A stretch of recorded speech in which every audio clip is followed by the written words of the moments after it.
Hello.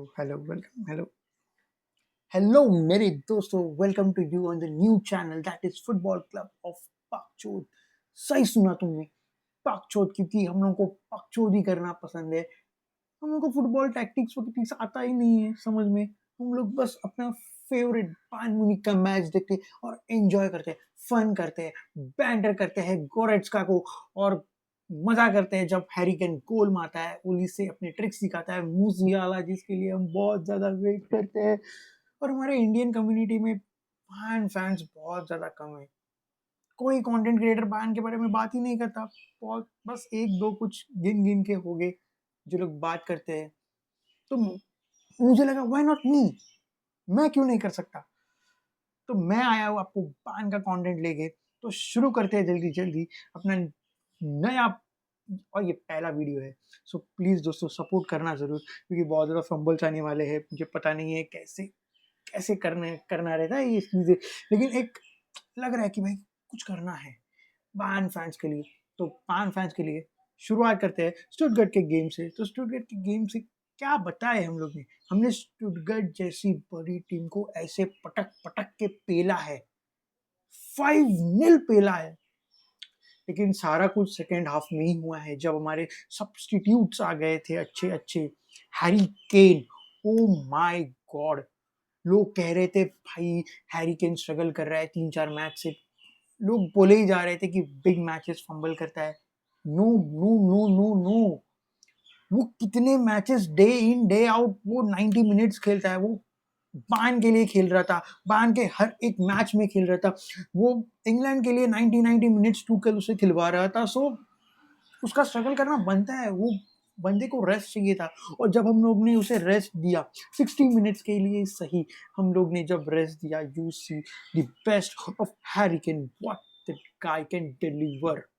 भाई Harry Kane ने hat trick मार दी है, और वो भी जर्मन वाली हैट्रिक। जर्मन वाली हैट्रिक आपको पता होगी ना, बायर्न फैंस को तो पता होगी कि जो 45 मिनट्स में, या तो फर्स्ट हाफ या तो सेकेंड हाफ, एक ही हाफ में 3 गोल मारने होते, तभी वो जर्मन हैट्रिक मानी जाती है। And it's very rare to attend. तो हमारे हैरी भाई ने तो मार दी, तो भाई क्या गेम गया। भाई हैरी केन ने इस बार जो डायरेक्टनेस दिखाई थी, जो सेकंड गोल आया था, कि भाई वो पास ढूंढ रहा है। हम लोग, उसने पास नहीं किया, उसने अनप्रेडिक्टेबल रखा कि सारे जो स्टुटगर्ट के प्लेयर्स थे वो आगे बढ़ रहे थे कि ये कहाँ पे पास देगा। हम लोग पास रोकने के लिए वो रेडी थे, और हैरी केन ने क्या कर दिया, डायरेक्ट शूट कर दिया, और दैट वाज द गोल। और वहां से जो अनप्रेडिक्टेबल हो गया थी पूरी टीम, वो फिर स्टुटगर्ट का हाथ में कुछ नहीं बचा था भाई। स्टुटगर्ट का हो गया था। उसके बाद स्टैनिसिच का गोल आया, दैट वाज, तो मतलब नोबेल का मिस्टेक था, लेकिन गोल इज अ गोल। स्टैनिसिच के लिए अच्छा था वो। और उसके बाद उलीसे, ओ माय गॉड, उलीसे के बारे में लोग बात नहीं करते। उलीसे ने इस मैच में क्या नहीं किया। उसका एक गोल तो डिजर्विंग था, लेकिन नसीब नहीं था अच्छा। उसको 2 असिस्ट मिले थे, और फुटबॉल कम्युनिटी में असिस्ट के बारे में बहुत ज़्यादा कोई बात करता है नहीं। But assist is really really, जब हम लोग बोलते हैं फॉरवर्ड्स के बारे में बात करते हैं तो सिर्फ गोल्स के बारे में बात करते हैं, लेकिन असिस्ट के बारे में कोई बात नहीं करता। उलीसे ने 2 बड़े असिस्ट दिए थे फर्स्ट फर्स्ट हाफ में। जो उर्बिक, ओ माय गॉड, उर्बिक उर्बिक क्या खेला है भाई। फर्स्ट हाफ में कुछ देखने लायक था तो वो था सिर्फ योनस उबिक, हमारा एकदम छोटा सा नन्ना सा बच्चा, 18 साल या कुछ 20 साल का रहेगा। और उसने क्या क्या मतलब, हर बॉल, हर लॉन्ग पास जो दे रहा था, वो एक तो प्लेयर के पैर में आ रहा है या किसी के खोपड़े पे पड़ रहा है, लेकिन पिन पॉइंट पासिंग चल रही थी। What a ball distributing goalkeeper. मतलब नॉयर के बाद किसी का अगर अच्छा है तो मुझे उर्बिक ही लगता है, जो नॉयर का सक्सेसर रहता है। तो मैं अपने नाना जी, अपने नॉयर नाना जी को पूछता हूँ, भाई क्यों नहीं देते हो, क्यों नहीं देते हो उर्बिक को चांस। दे दो ना भाई, डेवलप होने दो ना। अब आपका जमाना हो गया है, आप खेलो ना चैंपियंस लीग की इंपॉर्टेंट मैचेस, कुछ बिंडुस लीगा की बहुत बड़ी बड़ी मैचेस, जैसे डॉर्टमुंड हो गया, लाइप्जिग हो गया, खेलो ना आप। लेकिन कुछ छोटे मैचेस होते हैं, हैम्बर्ग, माइंस, ये तो मैचेस दे दो हमारे उर्बिक भैया को। वो खेल देंगे ना, ठीक है भाई, चलो। उसके बाद आता है Pavlovic. Oh my god, what a substitution, what a substitution. भाई गोरेट्सका ने स्टिंकर ड्रॉप किया था अगेन। देखो मुझे गोरेट्सका को कोई कुछ दुश्मनी है नहीं, मुझे ऐसा नहीं है, उसको गाली देने में मजा नहीं आता है, क्योंकि हम सबका बुरा वक्त आता है, तो बुरा वक्त में हमारे ऊपर गालियां पड़ती है, हमारा हम कुछ भी सही करने जाए नहीं होता है। लेकिन इसका सारा ब्लेम ना गोरेट्सका को भी नहीं है, इसका सारा ब्लेम है हमारे मैनेजमेंट के ऊपर, जिन्होंने साइनिंग्स नहीं लाई है, क्योंकि कंपनी को के पास अभी ऑप्शंस नहीं है, उसे पैव्लोविच को देनी थी रेस्ट। तो बेंच पे ऑप्शन क्या है, एक है बिशॉफ, लेकिन बिशॉफ को वो मिडफील्ड में डालने वाला नहीं है, क्योंकि लेफ्ट बैक के लिए भी कोई ऑप्शन नहीं था फिर से, क्योंकि स्टैनिस्लिच को भी रेस्ट देना था। वो बंदा भी रेस्ट डिजर्व कर रहा था, वो मांग रहा था रेस्ट। ही इज नॉट लाइमार कि वो डे इन डे आउट वो भागते फिरे, तो उसने भी रेस्ट मांग लिया था। तो हमारा कंपनी क्या करे, तो कंपनी को बिशॉफ को लेफ्ट बैक में खिलाना पड़ता है, क्योंकि डेविस अभी तक आया नहीं है, he is still not ready to go in for a big game like Stuttgart. तो उसे लेफ्ट बैक में खिलाना पड़ता है, तो उसके पास ऑप्शन नहीं है कंपनी के पास कि वो गोरेट्सका उस मिडफील्ड में किसी को खिलाए। और जब गोरेट्सका और किमिक की मिडफील्ड आती है, अरे भाई 5 साल से हम बायर्न फैंस रो रहे हैं इस मिडफील्ड को लेके। ये मिडफील्ड हमेशा हमें परेशान करके, और जब भी ये मिडफील्ड पिच पे उतरती है ना, छोटी सी छोटी टीम भी हमें पेल के चली जाती है। आज पूरा वक्त, पूरा फर्स्ट हाफ, अगर उर्बी के कुछ लॉन्ग बॉल्स छोड़ दिए हम लोग ने, तो हम लोग गेम खेल ही नहीं रहे थे, क्योंकि हमारा गोरेट्सका ने हमारी टीम को 10 मैन बना दिया था। हम लोग एक 1 प्लेयर डाउन थे। आप अगर गोरेट्सका की स्टैट्स उठा के देखेंगे, और अगर उसके पासेस भी देखेंगे कि उसने उस पिच पे क्या किया, आपने देखा होगा क्लियर गोरेट्सका हुआ था इस मैच में। और उसके बाद जिसका नंबर आया वो था हमारा प्यारा Nicholas Jackson. O my God, stinger फिर से ट्राई कर रहा था। ऐसा नहीं है, निकोलस जैक्सन का यही एक चीज है कि वो बंदा ट्राई करता है, इज नॉट लाइक गोरेट्सका कि वो ट्राई भी नहीं कर रहा है। गोरेट्सका छोड़ दे रहा था बीच में, वो कुछ नहीं कर रहा था। निकोलस जैक्सन ट्राई कर रहा था, लेकिन उससे कुछ नहीं हो रहा था, उस वजह से गुरेरो भी स्ट्रगल कर रहा था, और उस वजह से पूरी टीम बिखरी पड़ी थी। पूरी टीम बिखरी पड़ी थी, लुइस डियाज कुछ नहीं कर पा रहा था, ओली से भी वेस्टफुल जा रहा था, क्योंकि ओली से कितना ट्राई करे, उसके सारे चांसेस उसने जो क्रिएट करेगा, उसे फिनिश करने के लिए तो अच्छा चाहिए। एक अगर लाइमार की फिनिश छोड़ी तो क्या था हमारे पास, फर्स्ट हाफ में कुछ नहीं था। कुछ 5-10 मिनट के लिए हम लोग ने थोड़ा इंटेंसिटी दिखा था स्टार्टिंग में, लेकिन वो भी कुछ मतलब नहीं था। उसके बाद तो पूरा स्टुटगर्ट था, and we were very lucky कि वो जो स्टुटगर्ट वाला गोल आया था वो ऑफ साइड निकला, बिकॉज वार था, क्योंकि अगर वार नहीं रहता तो भाई वो गोल ही था, and we were literally going 1-1। उसके बाद क्या होता गेम में वी डोंट नो, स्टुटगर्ट अपना इंटेंसिटी ऊपर कर लेता and we could have bottled this game, but we knew कि सब्स्टिट्यूशन के आने के बाद तो बॉटल नहीं करने वाले हम लोग, कुछ ना कुछ तो कर लेते, हैरी केन आएगा, बट स्टिल इट्स रियली, मैंने सब कुछ बात कर लिया स्टुटगर्ट के ऊपर बहुत ज़्यादा।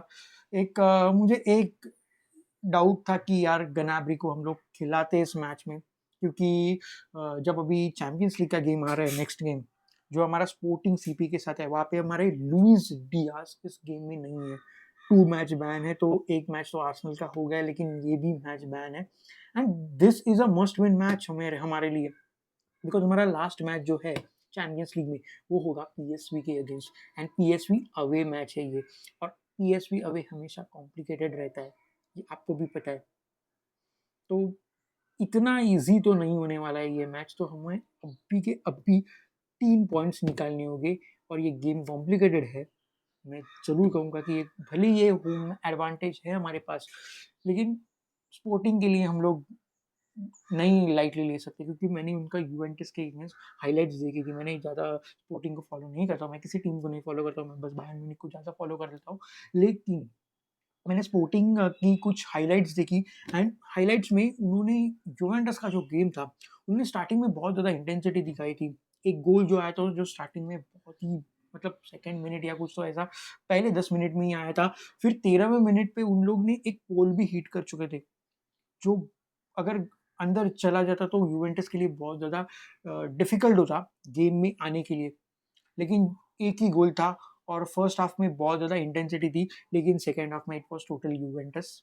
जितना मैंने हाइलाइट्स में देखा है, इट वाज टोटली यूवेंटस। लेकिन यूवेंटस अपना चांसेस भरी नहीं कर पा रही थी। बहुत कम चांसेस उन लोग ने, एक ही कुछ तो गोल मार चुके और उन्होंने ड्रॉ किया था। और हमने जिस टीम को 4-0 तोड़ा था, उस टीम को क्लब ब्रूजे, उसे भी स्पोर्टिंग सीपी ने 3-0 पिलाया।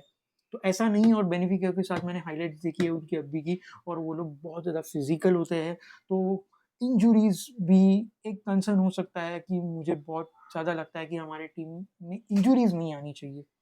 प्लीज़ इंजुरीज अवॉइड करो, क्योंकि पिछले साल हम लोग ने जो लेटर हाफ था हमारे सीजन का, जहाँ पे नॉकआउट राउंड से, उसमें हम लोग ने इंजुरीज बहुत ली।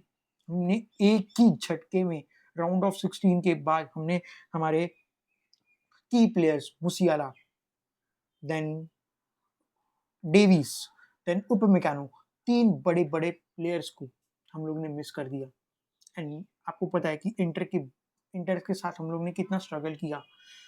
मतलब इतने की प्लेयर्स ना होके भी हम लोग ने 4-3 किया था इंटर के साथ। सो वी डिजर्व, हम लोग अच्छे खेल रहे थे, कंपनी के पास था, लेकिन कुछ चीज़ें होती है कि ऐसे बड़े-बड़े गेम्स में इंडिविजुअल क्वालिटी बहुत ज़्यादा मैटर करती है। तो प्लीज़ इंजरीज नहीं चाहिए, इंजरीज बचाओ और इस गेम से 3 पॉइंट्स कैसे भी करके निकालो। 1-0 is also fine at home, चलेगा।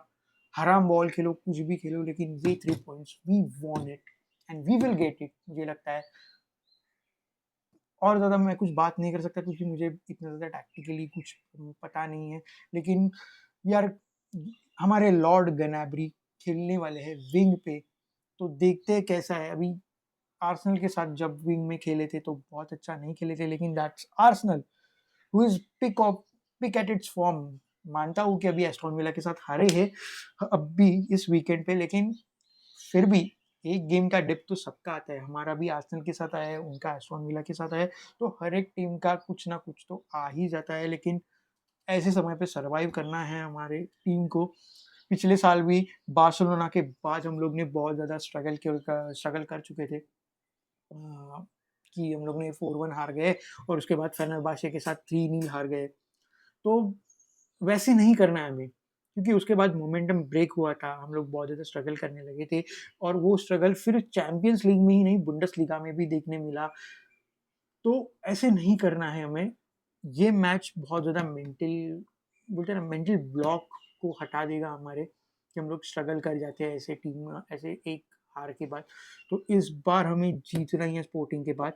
और मैं लाइव वॉच अलोंग नहीं कर सकता हूँ, क्योंकि because I don't have 50 subscribers yet. तो जल्दी जाके सब्सक्राइब कर दो, ताकि मैं वॉच अलोंग कर सकूँ, हम लोग एक साथ मिलके मैच देख सके और एंजॉय कर सके, सेलिब्रेट कर सके एक साथ जो गोल्स हम हमारी टीम मारेंगी, एक साथ बैंटर कर सके जब गोरेट्स का भागेगा, और आपका फ्रस्ट्रेशन, हम सबका फ्रस्ट्रेशन एक साथ हम लोग शेयर करेंगे। बायर्न को बढ़ाएंगे, हमारे इंडिया में फेमस करेंगे बायर्न को, क्योंकि जहाँ देखो आप, real Madrid fans, Barcelona fans, अभी तो सिटी फैंस भी आने लगे। यूनाइटेड फैंस भी ठीक थे, बहुत ज़्यादा है टॉर्चर वाले, लेकिन सिटी फैंस हो रहे हैं, पीएसजी फैंस हो रहे हैं, लेकिन बायर्न फैंस नहीं। ऐसा कैसे हो सकता है?